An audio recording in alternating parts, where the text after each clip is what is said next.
இது என்னோட நண்பன் மணி ஸ்ரீவர்சன். காலேஜ்ல நல்லா கொலன்னு குண்டு பயிலாட்டு இருப்பான்.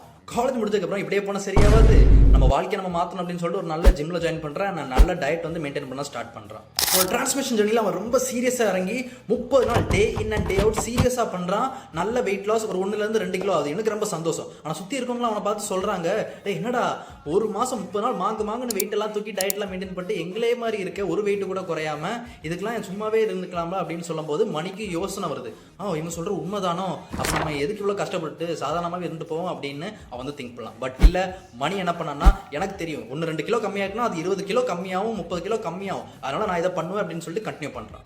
அண்ட் அப்படியே அவன் டிரான்ஸ்மிஷனில் அவன் போக அவனோட ப்ரோட்டீன் இன்டேக்கை வந்து ஆப்டிமைஸ் பண்ணுறான். அண்ட் எக்ஸசைஸும் வந்து இன்னும் இன்டென்சிவாக பண்ண ஆரம்பிக்கான். இதை பார்த்து நிறையவங்க, டேய் ப்ரோட்டீனை ஏன்பா இவ்வளோ கூட்டி சாப்பிட்ற, ப்ரோட்டீன் அதிகமாக எடுத்தால் கிட்னி சட்னி ஆயிரும், எக்ஸசைஸ் இவ்வளோ அதிகமாக பண்ணால் ஹார்ட் அட்டாக் வந்து செத்துரு அப்படின்னு அவனை பயம் காட்ட ஆரம்பிச்சிட்டாங்க.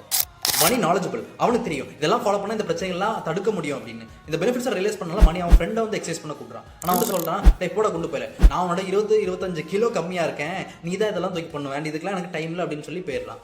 நாட்கள் போயிட்டே இருக்கு. என்னதான் மணி எக்ஸசைஸ் டயட்ல மெயின்டைன் பண்ணாலும் கூட அவன் ஃப்ரெண்டோட கம்பேர் பண்ணும்போது அந்த அளவுக்கு பெரிய டிஃபரன்ஸ் ஒன்றும் இல்லை. அவன் ஒன்றுமே பண்ணாமல் அதே மாதிரி இருக்கா, நான் இவ்வளோ எஃபர்ட் போட்டு கொஞ்சம் தான் ரெடியூஸ் ஆகுது அப்படின்னு மணிக்கு யோசனை இருக்குது. பட் இருந்தாலும் அவன் வந்து செய்ய வேண்டிய காரியங்களை டெய்லி கொஞ்சமாக செஞ்சுக்கிட்டே இருக்கான். ரெப்பிட்டிவ் செஞ்சுக்கிட்டு அந்த லைன் வந்து பார்த்தீங்கன்னா எந்த ஒரு டிஃப்ரென்ஸும் ரொம்ப நாளாக வந்து எந்த ஒரு டிஃப்ரென்ஸும் இல்லாமல் இருக்கும். ஆனால் மாதங்களும் ஆட் ஆகிட்டே இருக்கும்போது ஒரு வருஷம் ஆகும்போது என்னன்னு பார்த்தீங்கன்னா அந்த எஃபர்ட், கியூமுலேட்டிவ் எஃபர்ட் எல்லாம் ஆட் ஆகி ஒரு எக்ஸ்போனன்ஷியல் க்ரோத் மணிக்கு இருக்கும். அவன் ஃப்ரெண்டுக்கு வந்து எக்ஸ்போனன்ஷியலாக கீழே போயிருப்பான்.